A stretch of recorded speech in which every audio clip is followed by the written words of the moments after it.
Euzu billahi mineşşeytanirracim. Bismillahirrahmanirrahim. Elhamdülillah ve salatu ve selamu ala Resulillah. Değerli arkadaşlar, Muhammed Ali Es-Sabuni'nin Et-Tefsirul Vadihul Muyesser adlı eserinden 29. cüzün 18. dersini yapmak üzere birlikteyiz. Geçen dersimizde tam olarak El-Hakkah suresinin başına gelmiştik. El-Hakkah suresi Mekke'de nazil olmuş, 52 ayettir. El-Hakka kelimesi kesin gerçek, vuku'u muhakkak olan hadise anlamına gelmektedir. Yani kıyameti ifade etmektedir. Bu surenin birinci kısmı geçmiş ümmetlerden, kavimlerden peygamberleri yalancı sayanların akıbetleri dile getirilmektedir. Birkaç kavmi örnek olarak anlatmaktadır. İkinci kısımda ise Kur'an'ın Allah'ın sözü olduğu ve müşriklerin Hz. Muhammed sallallahu aleyhi ve sellem hakkındaki iddialarının gerçek dışı olduğu kanıtlanmaktadır. Surenin içeriği bu şekilde. Şimdi bir miktar ayetlerine meal verelim, ardından tefsirini arz edelim. Estaizu billah, bismillah, tefsiru suretil Hakkah. El-Hakkah suresi tefsiri. Bismillahirrahmanirrahim. El-Hakkatu mel-Hakkah ve ma edrake mel-Hakkah. Kezzebet Semud ve Adun bil-Qari'ah. فأما ثمود فأهلكوا بالطاغية وأما عاد فأهلكوا بريح صرصر عاتية.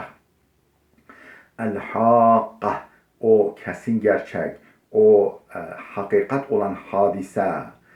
Mel-Hakka, nedir o gerçek olan, hakikat olan hadise? Sen bilir misin? Nedir o? وَمَا أَدْرَاكَ مَا Nereden bilebilirsin o hakkanın, o kesin gerçeğin, vuku muhakkak olanın ne olduğunu nereden bilebilirsin ki?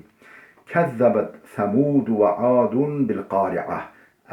Semud kavmi ve Ad kavmi o Qari'ayı yalan saydılar. Kıyameti yalan saydılar. فَأَمَّا ثَمُودُ Semud'a gelince Semud kavmine فَاُهْلِكُوا بِالطَّاغِيَةِ tağiye, yani o azgın, taşkın, dur bakalım, bir yani azapla helak edildiler. Ve emma adun, ve emma adun, Ad kavmine gelince fe uhliku bi rihin sarsaran atiye. Soğuk, dondurucu ve engel tanımaz, yıkıp deviren bir kasırgayla, bir fırtınayla helak edildiler. Sahharaha aleyhim seb'a leyalin ve themaniyete eyyamin husumen fetaral kavme fiha sar'a keennehum a'cazu nehlin khaviye. Sahharaha aleyhim. Allah o dondurucu ve o çılgın kasırgayı, fırtınayı onlara görevlendirdi, onların üzerinde görevlendirdi. Seb'a leyalin ve themaniyete eyyam, 7 gece 8 gün. 7 gece 8 gün. Yani bir saat bile bu tür fırtınalar, kasırgalar her şey yerle bir eder. Tsunamiler meydana getirir. Artık düşünün, 7 gece 8 gün boyunca onların aleyhinde görevlendirdi. Onların helakine Allah memur etti. Husumen, köklerini kazısın diye. Onları yani yok etsin, ortadan kaldırsın diye.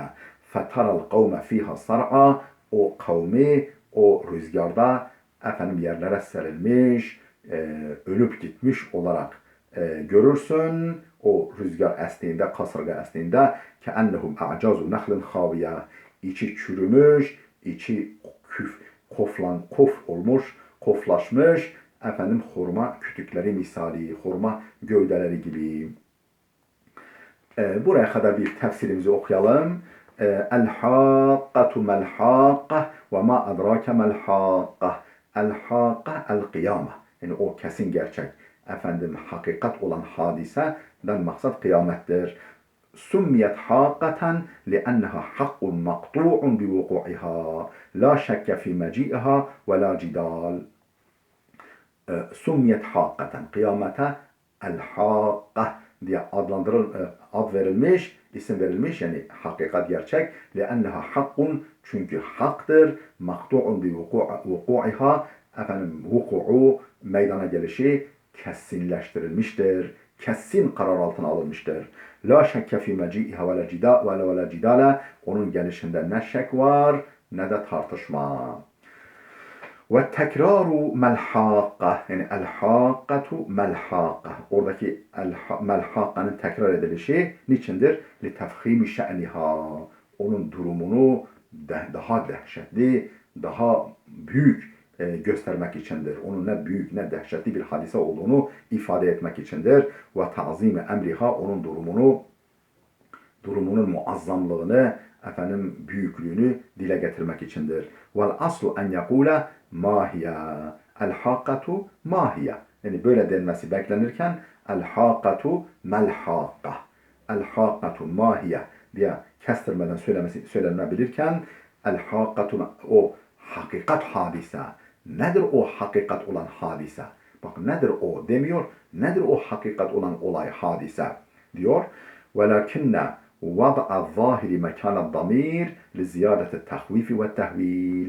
ولكن وضع الظاهر, yani ismi zahirin, normal el-hakka isminin konulması mekana damir, zamirin yerine. Yani mahiye denmemiş, mel-hakka denmiş, zamir kullanılmamış, normal isim kullanılmış olması liziyadeti tahvifi ve tehvil, daha bir korkutmak ve daha bir insanları dehşete düşürmek, dolayısıyla tedbir almaya sevk etmek içindir. Ve ma adrake mel hakka, nereden bilebilirsin el-hakkanın ne olduğunu? Ey ve ma a'lemeke ya eyyuhar rasulü ma hiyel hakka, yani sana ne bildirebilir, nereden bilebilirsin ey elçim el-hakkanın ne olduğunu? İnneha mineşşiddeti vel havli bihaythu la yuhitu biha hayalun. İnneha mineşşiddeti vel havl, o şiddet, dehşet ve korkunçluğu açısından bihaythu, öyle bir noktadadır ki la yuhitu biha hayalun, hayal bile kavrayamaz onu. İnsanın hayali bile onu ihata edemez. آيات قصيرة ولكنها مرعبة مفزعة بألفاظها ووقعها وأسلوبها تهز القلب هزا، daha doğrusu تهز القلب هزا وتلقي في النفس الهلع والفزع فهي خطب فظيع وشيء مريع لا يكاد يبلغه علم إنسان ولا وهمه. Ayatun kasira. Bunlar birkaç kısa ayettir ama velakinneha mur'ibatun mufzi'a. Fakat dehşet verici ve insanı tir tir titretici niteliktedir. Neyle? Bi elfaziha, sözleriyle, yani el-hakkatu mel-hakka, böyle vurgulu sözleriyle, ve vak'iha, vurgularıyla, ve uslubiha, üslubuyla, tehizzu kalbe hazzen, yüreği tir tir titretir. Yürekleri tir tir titretir. Ve tulqi fin nefsil hela'a vel feza, ruhu, korku ve tedirginlikle doldurur. Fehye hatbun fazi'un, o kıyamet korkunç bir tehlikedir. Korkunç bir hadisedir, tehlikedir. Ve şey'un muri'un, dehşete düşürücü bir şeydir. La yekadu yebluğuhu ilmu insanın ve la vehmuh. Neredeyse hiçbir insanın, peygamber olsa bile, Hazreti Muhammed bile olsa, hiçbir insanın bilgisi ve de hayali eremeyecek, ulaşamayacak bir dehşetli noktadadır kıyametin dehşeti. ثم ذكر تعالى من كذب بها من الأمم الطاغية فقال سبحانه. Sonra Allah Teala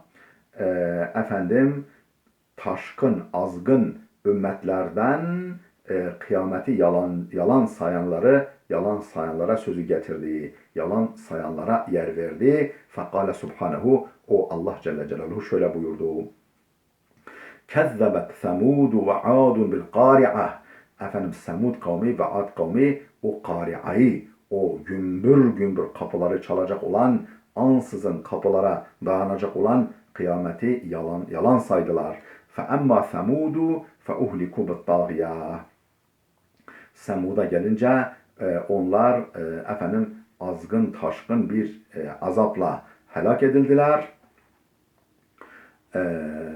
Ve emma adun, Ad kavmine gelince feuhliku bilihan sarsarin atiye. Yine atiye yani engel tanımaz, dizginlenemez, dondurucu bir rüzgarla helak edildiler. Ey kezzebet semudu kavmu nebiyillahi salih ve adun kavmu nebiyillahi hud bil kari'ah ey bil kıyamah. Ey yani kezzebet semudu kavmu nebiyillahi salih.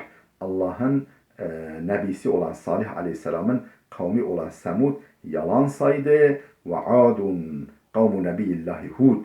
Allah'ın nebisi Hud'un kavmi olan Ad kavmi de yalan saydı. Bil kari'ah, o gümbür gümbür kapılara dayanacak olan, ansızın kapıları çalacak olan kıyameti. Ey bil kıyameti, yani kıyameti. Fe emma kabiletu Semud, Semud kabilesine gelince fakat ehlekehumullahu bittâgiyeh. Ey ezzelzele, yani bittâgiye dediği o azgın, o böyle engel tanımaz, tâgiye dediği yani zelzeleyle, yer sarsıntısıyla, depremle.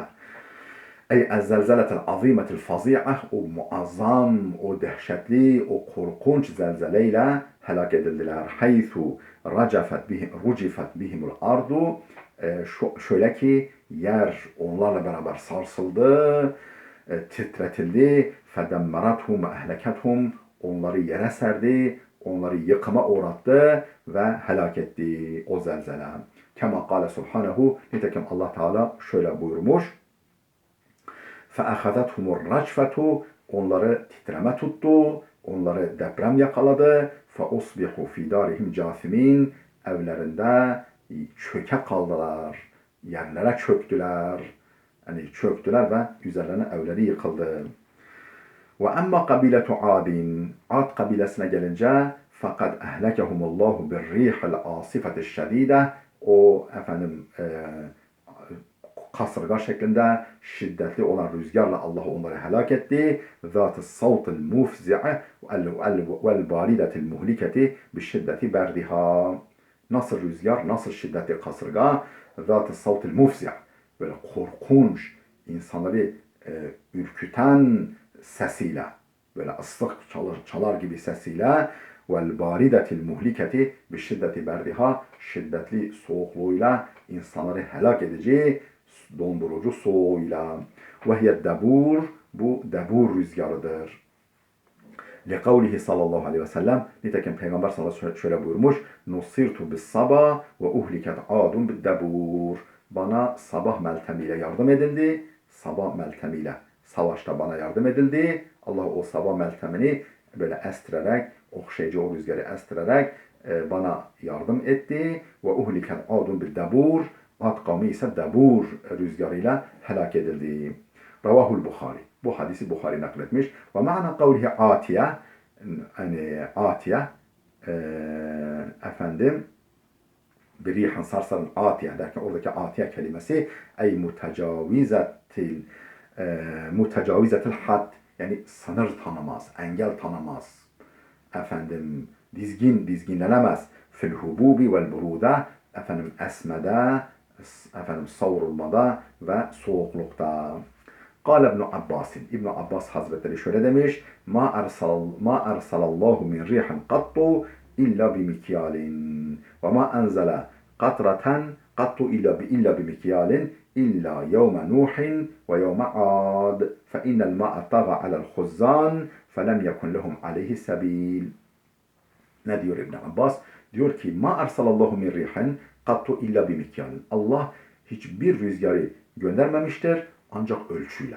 Allah her rüzgarı ölçüyle göndermiştir. Her rüzgar ölçülü eser. Ve ma enzele katraten, hiçbir yağmur yağdırmamıştır. Kattu asla illa bir mikyalin, ancak ölçüyle Allah her yağmuru yağdırmıştır. Yani bir rüzgar ve bir yağmur hariç İlla yevme Nuhin ve yevme Adin. Ancak Nuh kavminin helak edildiği gün ile Ad kavminin helak edildiği gün hariç. Nuh kavmine gelen yağmur ölçüsüzdü. Ad kavmine gelen rüzgar ölçüsüzdü. Fe innel ma'a taga alel huzzan. Su yani yağmur bekçilerini, görevli meleklerin elinden koptu, ellerinden çıktı, kontrollerinden çıktı. Allah öyle şey yaptı ki melekler mani olamadılar. فَلَمْ يَكُنْ لَهُمْ عَلَيْهِ سَب۪يلٍ. Onu dizginleme imkanını, yolunu bulamadılar.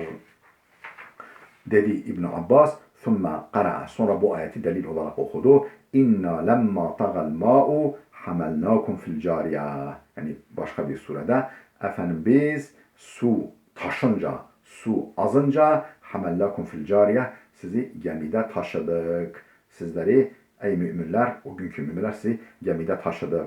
وَاِنَّ الرِّيحَ عَتَتْ عَلَى خُزَّانِهَا. Ad kavminin helakine sebep olan rüzgar da yine bekçilerini, görevli melekleri devre dışı bıraktılar. Onların elinden, kontrolünden çıktı. فَلَمْ يَكُنْ لَهُمْ عَلَيْهَا سَب۪يلٌ. Onlar o rüzgarı dizginleyemediler.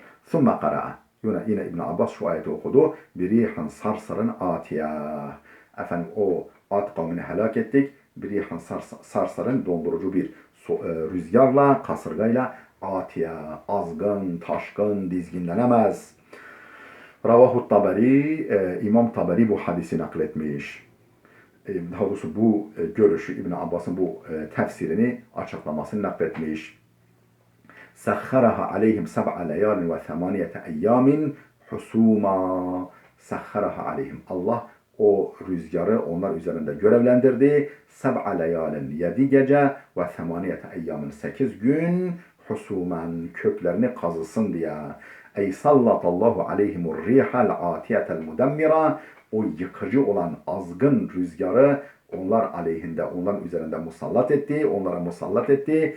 Elleti qala'atil eşcar. O rüzgar, kasırga ki ağaçları kökten söküyor. Ve demmeratid diyar.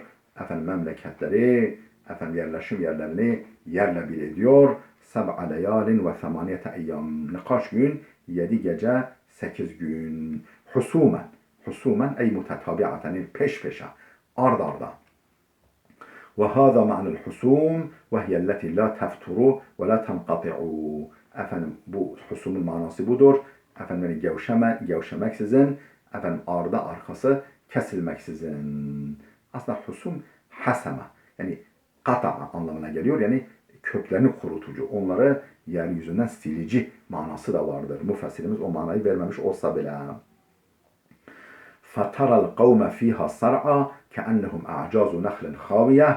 O kavmi bu fırtınada, kasırgada sar'a, yerlere serilmiş görürsün. Yani gözlerinin önüne öyle gelir. كَأَنَّهُمْ اَعْجَازُ نَخْلٍ خَاوِيَةٍ. Sanki içi kof, içi çürümüş, içi kurtlanmış hurma kütükleri gibi. Ey فَتَرَى قَوْمَ عَادٍ مَوْتًا سَاقِطِينَ عَلَى الْأَرْضِ. Yani o Ad kavmini görürsün. Yani görseydin bu şekilde, bu manzara bu halde olurdu. Sâkıtîne alel ard, yere serilmiş. Mutenâfirîne hune ve hunak. Şuraya buraya saçılmış. Şuraya buraya devrilmiş, dağılmış. Yuşbihune usulen nehilil bâliye. Çürük hurma köklerini andırır biçimde. Yani gövdelerini andırır biçimde. Elleti teâkele cevfeha.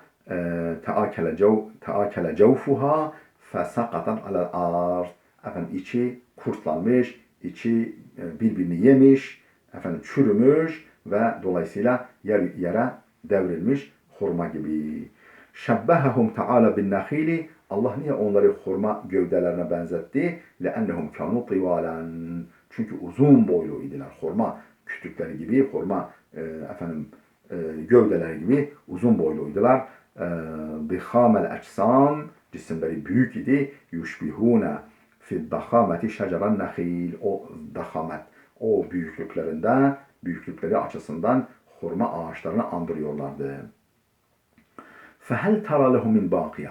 Onların izini bile görebiliyor musun? Onlardan geri kalanı Geri kalan herhangi birini görebiliyor musun? Ey fehel tara ahaden min bekayahum. Onlardan arta kalan herhangi birini görebiliyor musun ya Muhammed? Lekad badu, göçtüler ve heleku an bekerati abihim. Yani toptan, bekere ala bekerati abihim ve an bekerati abihim. Yani toptan göçtüler ve helak oldular. Felem yapka minhum ahadun.